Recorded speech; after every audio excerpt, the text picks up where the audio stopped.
wandering, we talked about from the very beginning of wanding, grips, string length, just getting used to flow wands and getting ready to burn them. So the first thing I wanted to point out in class is if you're holding your wand, you have this nice little angle. It's totally normal. Your wand's going to be wonky to start. As you start to move it, it starts to straighten out.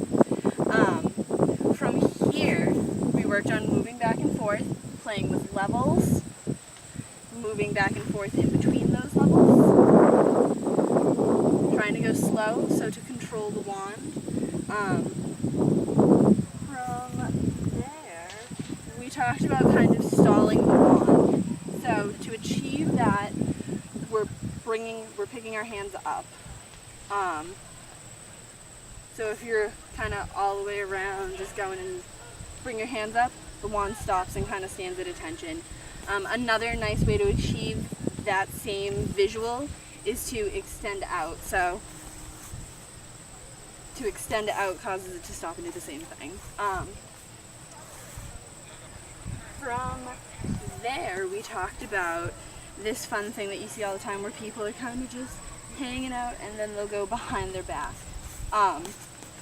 Important for this, make sure your hand, I'm not really grabbing the string, I'm just using it to guide it back. You can also use this to change levels, where I'm guiding it back. Now I'm picking it up. That was a bad one.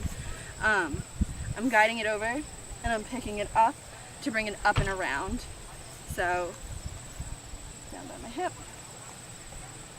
Down by my hip again. Now it's up on my rib cage.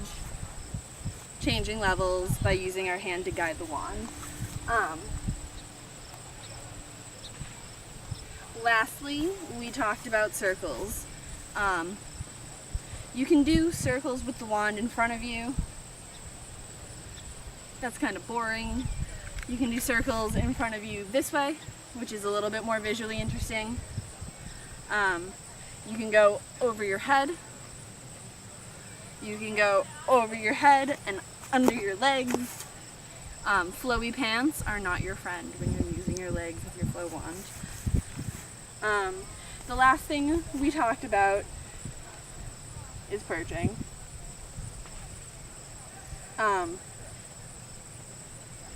So, going back and forth and just stopping the wand on a part of your body. We talked about where the center point of the wand was. If you feel like it's pulling over, give yourself a little bit more slack so that it doesn't have the momentum to do so.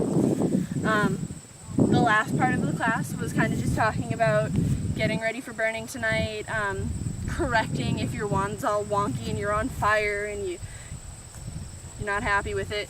Just put it down on the ground, you can just grab it. Lots of ways to kind of, keep it where you want it to be. And then from there I encourage people to do all of the moves together as quickly as possible while moving around and wandering.